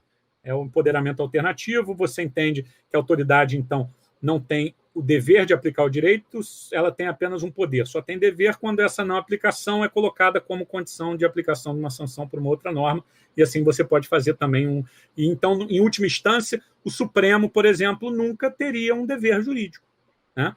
Talvez as autoridades inferiores, em alguma medida, sim, mas o Supremo nunca teria um dever jurídico. E a segunda pergunta cara, não dá para utilizar Kelsen para isso. Dogmática jurídica não se faz com Kelsen, se faz a partir de Kelsen. O que a gente precisa é o seguinte: olha, uma coisa é o direito válido. Bom, entendemos que a metodologia para identificar o que o direito válido é a do Kelsen, beleza. A partir daí, a gente vai construir uma metodologia, uma dogmática jurídica. Mas Kelsen não vai te ajudar. Kelsen é o antes. Né? Kelsen vai te dar a base para você desenvolver a dogmática jurídica. Por isso que, particularmente, eu prefiro, na teoria da argumentação, a teoria do Neil McCormick, a teoria do Alexis. Porque o Alexis ele tem uma ideia de direito em alguma análise, até porque o Alexis vem da tradição do Radbruch, entendeu? Que é aquela ideia de que o direito, né, é algo que está ali para servir uma ideia de justiça.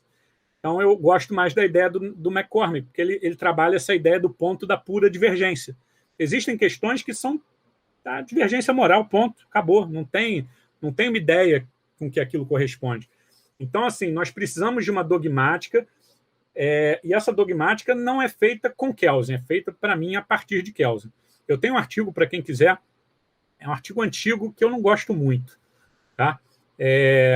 Por uma teoria pura dos princípios. Dá para achar fácil na internet. Que eu tento trabalhar um pouco essa ideia, né? Que, na verdade, Kelsen vai até ali aquele momento. A partir dali, nós precisamos realmente de outras coisas, e eu não utilizaria Kelsen, primeiro, porque não é a metodologia correta, e segundo, que agora eu utilizaria Kelsen como pressuposto. E em certa medida, até o Miller faz isso. Quando Miller lança a sua ideia do pós-positivismo, ele parte da ideia de direito válido. Para ele, essa ideia de validade do positivismo é a base da teoria dele. Ele vai tentar desenvolver a partir disso. O que ele vai falar, e talvez com uma certa razão, é que a interpretação de Kelsen não resolve os problemas dogmáticos. E, claro, não resolve mesmo. Né? E aí eu acho que talvez... Eu entendo pouco de Miller para cravar, tá? Mas o que eu acho é que uma teoria da decisão jurídica não é propriamente uma teoria da ciência jurídica. A teoria da ciência, a ciência jurídica é norma e ordenamento. A decisão já está fora de uma teoria estritamente jurídica.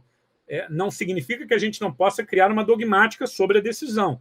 É possível, mas a gente não está mais fazendo ciência pura no sentido kelseniano. Essa seria a minha explicação. Excelente, excelente, muito bom. Otto quer fazer alguma outra intervenção? Otto também, nosso monitor que está participando aqui. Tem mais alguma pergunta? Boa tarde, professor Rodrigo. Fala, Otto, tudo bem? Primeiramente, de agradecer a sua participação. Foi uma honra e um presente para o nosso centro de estudos. E eu ainda fico com uma preocupação, né? Na lente kelseniana, há algum tipo de crítica, até mesmo que se possa fazer a partir da filosofia do direito, para questionar sistemas jurídicos? Por exemplo, qualquer sistema jurídico, seguindo a lógica epistêmica, é válido, e só por conta disso eu tenho que aceitar esse sistema? Então, o senhor bem falou que dentro da teoria do direito isso é um pouco difícil, um pouco vago de fazer essa crítica. Mas, aproveitando um pouco da própria crítica filosófica, é possível fazer essa distinção? É possível, desde que você faça dentro do campo da filosofia ou da política. Você não pode fazer isso dentro da teoria do direito, que apenas está descrevendo seu objeto. Por exemplo, o próprio Alf Ross, ele tem um trecho muito, muito claro, né? Ele fala, olha, ser positivista não significa que você vai... uma vez que você entende que aquele direito é válido, não significa que você vai querer que aquele direito seja aplicado. Pelo contrário, você pode até achar que o seu dever moral mais elevado é derrubar aquele direito. Eu posso ir para a luta armada, eventualmente, para derrubar um direito que eu acho profundamente justo, apesar de ter, com a lente kelseniana, entendido que aquilo é direito. Eu acho que o grande mérito da teoria kelseniana é exatamente esse. Ele explica qualquer direito, inclusive o direito injusto, mas ele não permite que o direito, que a injustiça seja praticada em nome do direito. A ideia é exatamente essa. Que, bom, eu reconheço que isso é direito, mas isso não significa que eu tenha que obedecer esse direito. Se eu vou seguir não o direito, eu falei isso lá no início, é um problema moral, é um problema político, é um problema que eu tenho que resolver com a minha consciência. Mas, como cientista, eu não posso negar, por exemplo, que na Alemanha nazista existia direito, que na União Soviética, né, existia direito, que nas piores ditaduras existia direito, existia algo que as pessoas reportavam como direito, funcionava como direito e não era direito. Tipo, né? Ou seja, e aí como é que a gente faz isso? Como que você resolve problemas do dia a dia com essa visão idealista de um direito? Você não resolve, você precisa de um sistema que resolva questões contratuais detalhe. Se você fica se perdendo num direito ideal, enfim, o ganho de segurança que essa abordagem positivista traz é muito grande. E o desenvolvimento o desenvolvimento social dentro da sua complexidade não se faz sem segurança. É preciso perder uma dimensão, né, um pouco da ideia de justiça para a gente poder ter o desenvolvimento. Enfim, até porque justiça cada uma tem a sua. Assim, eu posso achar algo completamente injusto que você vai concordar, enfim. Como que nós vamos construir uma sociedade com base na ideia de justiça? A justiça pode ter sempre esse viés crítico, que é próprio do campo da filosofia do direito, que é próprio do campo da política do direito, mas de uma ciência do direito é inviável, entendeu? Então, assim, eu acho que Kelsen não só dá um instrumental melhor no que diz respeito ao próprio instrumento que ele faz, ou seja, o bisturi de Kelsen é melhor. Mas, de outro lado, apesar de não querer isso, ou seja, o objetivo de Kelsen era criar um bisturi. Apesar do objetivo ser esse, o que Kelsen faz também é dar uma teoria que permita um engajamento político em alguma medida, né, que desencante o direito, que fale, olha, meu amigo, esse direito que você criou é um absurdo, e eu não vou seguir esse direito. E eu vou para a luta, se eu precisar, não seguir esse direito, porque eu discordo com ele. Reconheço que é direito, mas não vou me submeter a ele. Agora, a partir do momento que nós temos uma autoridade, olha só que legal, a ideia dos oráculos gregos, né? Não sou eu falando, são os deuses. Não, o juiz não sou eu, é o direito, eu sou apenas a boca da lei, eu estou apenas aplicando um direito. É justamente aquilo que Bentham queria evitar, entendeu? Olha, não é. O que você está fazendo quando você usa desse artifício, você está exercendo poder sem exercer responsabilidade. Kelsen, então, permite, ele, ao afastar a política do direito, ele reintroduz a possibilidade de compromissos, de entender a dinâmica da política como algo distinto do direito, e que nós, eventualmente, vamos ter que precisar chegar a compromisso político, que vai ser materializado por uma norma jurídica, que amanhã ou depois pode ser mudada. E essa é a ideia da democracia. E aí, por isso que a teoria de Kelsen casa muito bem com a ideia da teoria com a democracia. Não é à toa que Kelsen tem uma teoria da democracia, e essa teoria da democracia é taxada pelo Andreas Fosculi, que é o ex-presidente da Suprema Corte Constitucional alemã, como o Kelsen é taxado como o maior teórico da democracia do século XX, com que eu concordo. Inclusive, eu falo um pouco sobre isso no epílogo da minha tese. Embora o positivismo jurídico não seja uma teoria do direito democrático, ele é uma teoria amiga da democracia, porque ele impede que o direito seja utilizado politicamente. Ele deixa sempre separado o direito da política. Eu acho isso genial. Eu acho essa uma funcionalidade, um acessório fundamental da teoria pura do direito. Muito bem. Feita toda a exposição e todos os esclarecimentos, que eu acho que são extremamente frutíferos, repito, isso vai ficar no YouTube, então a gente vai estar sempre acessando esse conteúdo. E, Rodrigo, além de agradecer sua participação, eu queria saber se você tem mais alguma coisa a acrescentar.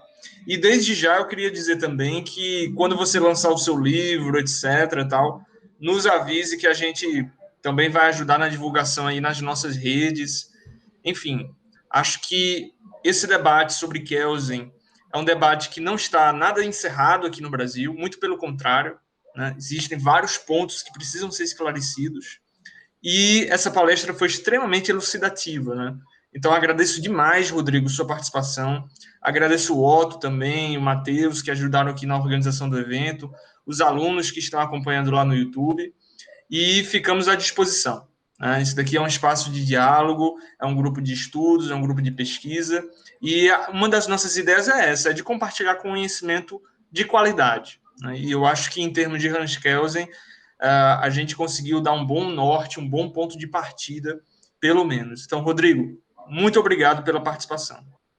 Pedro, eu só tenho a agradecer, agradeço a você, claro, pelo convite, agradeço todo mundo aí da universidade, agradeço ao grupo, tá, de pesquisa, e, gente, me coloco à disposição, que vocês precisarem, estou aqui, tá bom? Uma boa tarde para vocês.